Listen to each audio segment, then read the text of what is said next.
dikembalikan ataupun disita barang yang dia menang lelang tersebut gitu. Bang, kalau misalnya tadi kemarin Bisa bilang tidak mungkin mengembalikan, berarti otomatis solusinya adalah si barang disita gitu ya? Ya, pilihan dua. Jadi kalau dilihat dari perkaranya case Atta ya, itu belum ada yang nanya dari tadi. Iya. Itu make upnya 2 jam. Wow. 2 jam. Terus juga memang cuaca.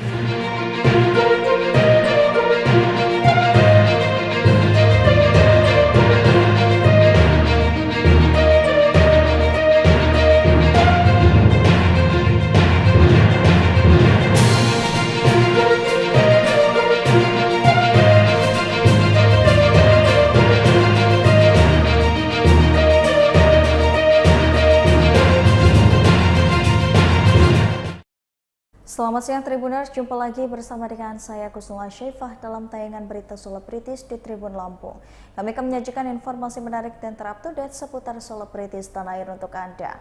Dan inilah berita selebritis selengkapnya.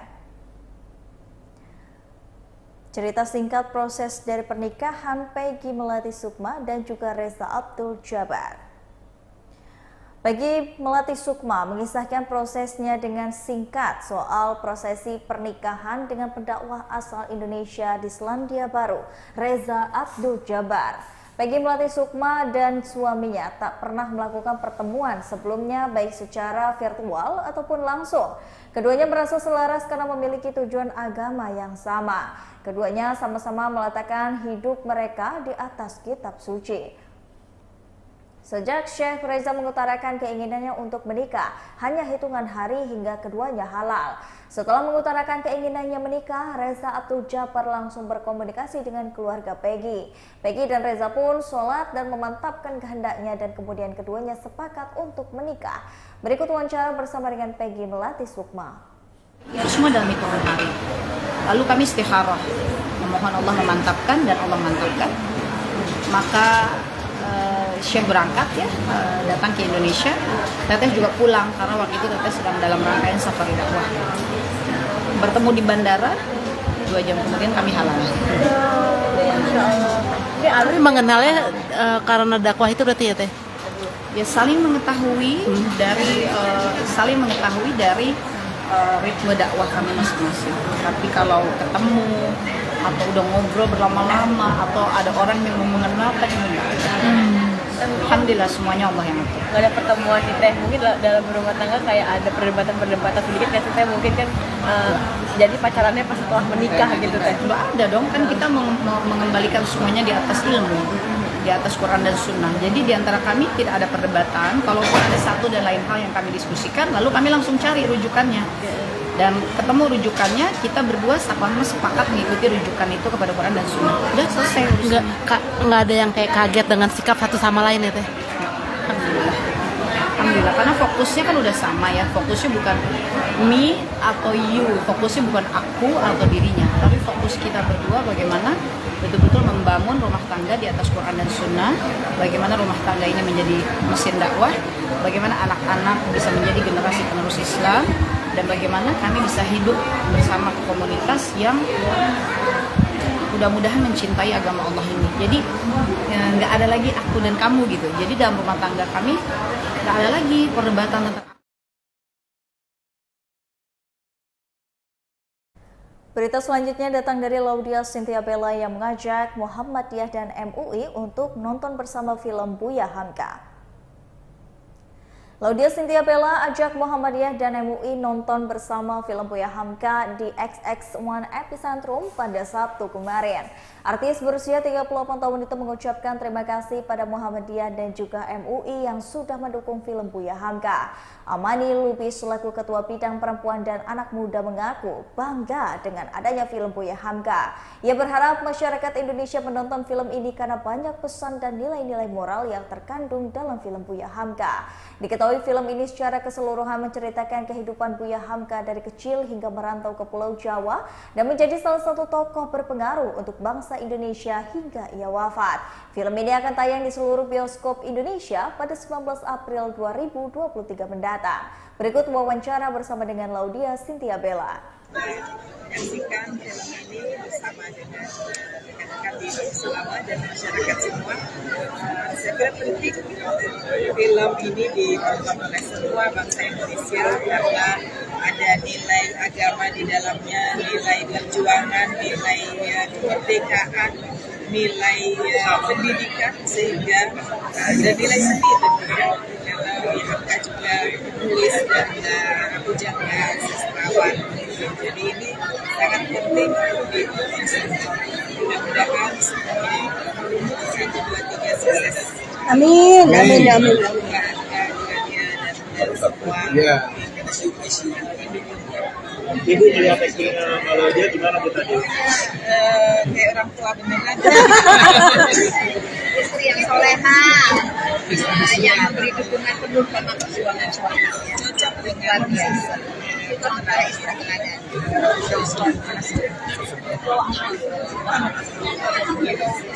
Pelajaran yang besar. Karena Bianca nggak berhasil tanpa seorang istri.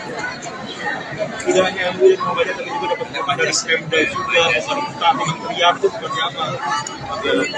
Itu benar kesempatan yang baik ya untuk kami semua. Dan semoga terjaga ya Mas kesempatan ini gitu karena nggak selalunya kesempatan itu datang.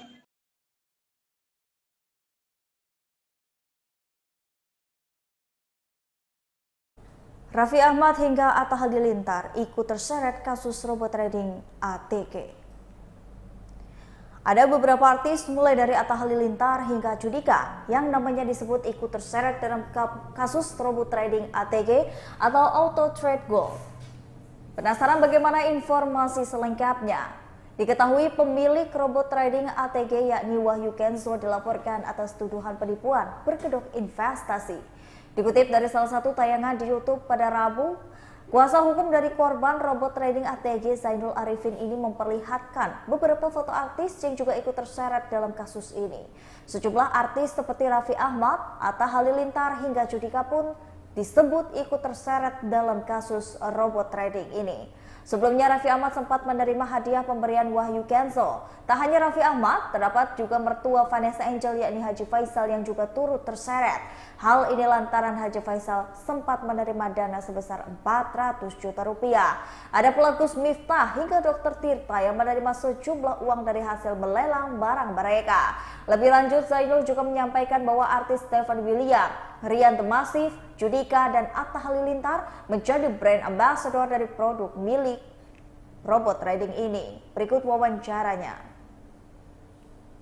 Terkait dengan penyebutan nama, sebetulnya ini antara lambat atau cepatnya, karena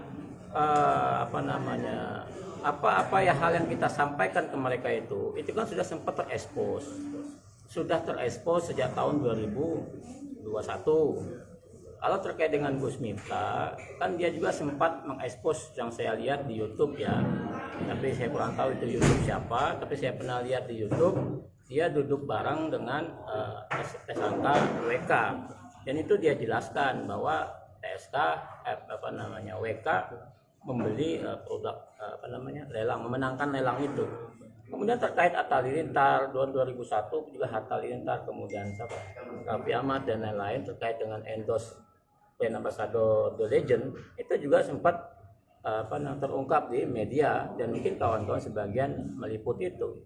Nah, itu bukti-bukti digital itu yang kita sampaikan ke kawan-kawan Barreskrim sebagai bukti elektronik, dan itu juga yang disampaikan kawan-kawan korban, sehingga tidak, menurut kami itu antara cepat dan lambatnya, kan itu sudah terungkap di publik, kecuali ini belum terungkap di publik, maka barang tentu itu akan menjadi pemberitaan yang menyesatkan. Berarti perkara hukumnya terus lanjut ya?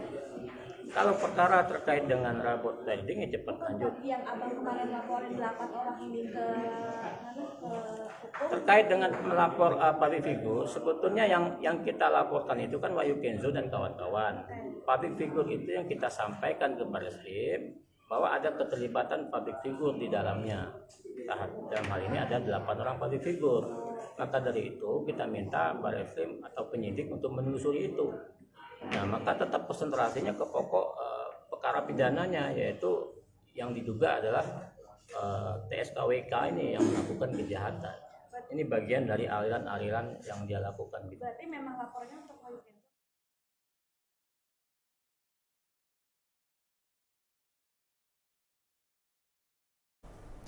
Ngabuburit asyik bersama Masjid Cut Mutia berakhir. Baim Wong dan juga Paula menjadi penutup terakhir dalam bersedekah. Program Ngabuburit Asyik Ramadan yang digagas oleh Yayasan Masjid Cut Mutia resmi ditutup pada Jumat 14 April 2023 kemarin. Dalam episode terakhir ini, Ngasik bertemakan berinvestasi dengan Allah untuk memakmurkan Indonesia. Ini menghadirkan Direktur Urusan Agama Islam dan Pembina Syariah Kemenak Aptib, Staf Khusus Kementerian Investasi atau BKPM Muhammad Pradana Indra Putra, Dewan Syuro Surau Duta Munzalan Andika Putra Rianda, serta artis Baim Wong dan Paula Verhoeven. Staf khusus kementerian ini hadir bersama dengan jajaran. Saat dirinya menjadi remaja di masjid, dirinya juga menceritakan ia diajarkan berharap hanya kepada Allah, bukan tergantung kepada makhluk. Dengan niat itu, berbagai kebaikan dari pengabdian dirinya untuk menjadi di masjid ini bisa dirasakan sekarang. Berikut talk show bersama dengan Baim Wong dan Paula Verhoeven.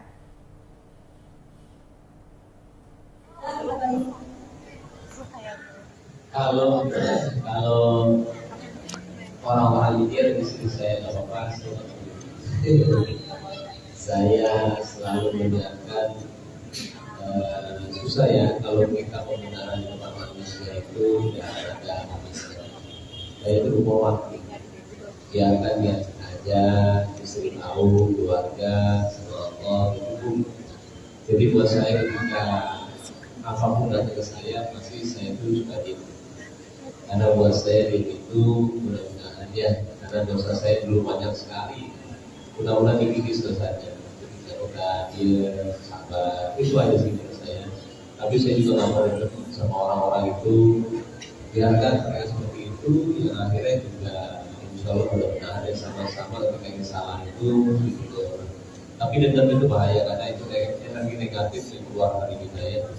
Apalagi kalau baca komen nggak suka, habis itu malah kita jadi kepikiran dan akhirnya negatif itu ya nggak, ya mungkin saya tidak bisa kerja. Karena buat saya mata itu ketika orang bohong atau enggak apa, saya tahu dari mata yang dia. Jadi buat saya selalu apapun kata orang, saya bilang balik lagi ke niat saya. Iya, dan saya nggak perlu menjelaskan kepada semuanya. Sebenarnya saya gitu, ya biarkan mereka dengan pikiran mereka. Karena tidak akan ada gunanya pembenaran di sebuah manusia. Nanti Allah tahu niatnya seperti apa, lebih itu saya. Dan istri juga nggak pernah komplain. Saya mau ngasih, saya mau apa berapa bulan, nggak pernah sama sekali. Jadi buat saya udah cukup. Iya. Jadi yang negatif vibes-nya udah langsung dihempas aja gitu kali ya. Iya. Masih dipikirin, apalagi mungkin jadi artis, jadi selebgram dan jadi public figure.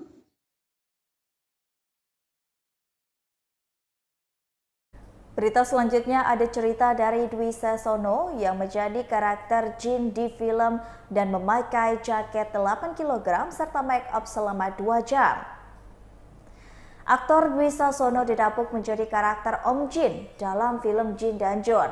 Berbeda dengan sinetron yang populer di era 90-an ini, Jin dan Jun versi film ini menampilkan karakter Jin yang lebih modern. Dwi Sasono menjadi sosok Jin yang mengenakan pakaian bak rocker. Selain itu, kostum yang ia kenakan pun tak sembarangan karena jaket aksen besi yang digunakan suami Widi Mulia itu memiliki bobot mencapai 8 kg. Sebagai informasi, film dan Jin dan Jun ini menceritakan seorang anak SMA bernama Jun Reibo yang sering mendapatkan bully atau perundungan dari teman-teman sekolahnya.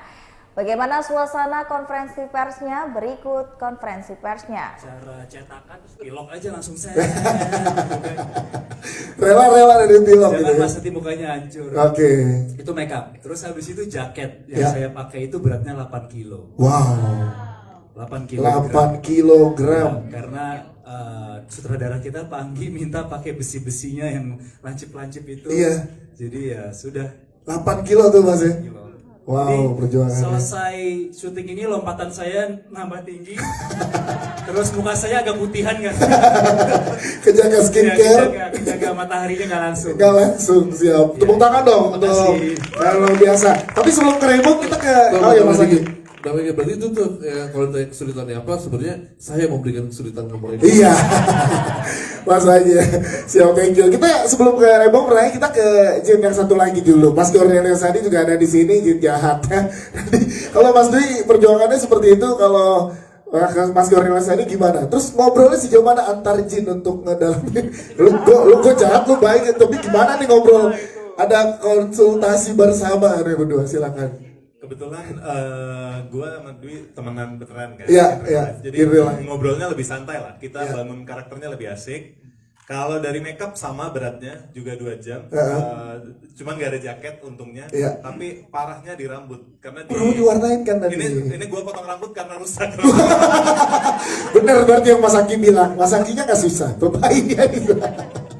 Jadi itu perjuangannya. Perjuangannya kayak gitu ya. Terus ngobrol sejauh mana tentang develop karakter masing-masing sama Mas Dwi Sasono? Kita begitu tahu gue yang jadi Mormo, dia yang jadi Jin. Kita sempat ketemu di kantornya Anggi, ngobrol. Terus tiap pagi itu karena dia punya 2 jam, gue punya 2 jam. Ketika makeup sambil makan kuaci ya Dwi. Ngobrolnya sambil makan kuaci, gimana bahasa Jinnya kita develop bareng. Gitu. Ya lumayan intens lah sebenarnya sama Dwi jadinya. Jadi makin akrab ya 2 jam tiap pagi sepanjang proses syuting. Dan ini rambut spesial untuk gala premier loh. Karena yang sebelumnya rusak. Siap.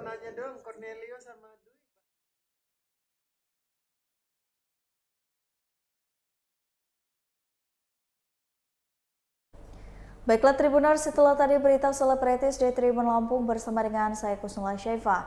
Jangan lupa untuk terus saksikan video selengkapnya di YouTube Tribun Lampung News Video, Facebook Tribun Lampung, Instagram Tribun Lampung, dan juga TikTok Tribun Lampung untuk bisa mendapatkan informasi terupdate lainnya.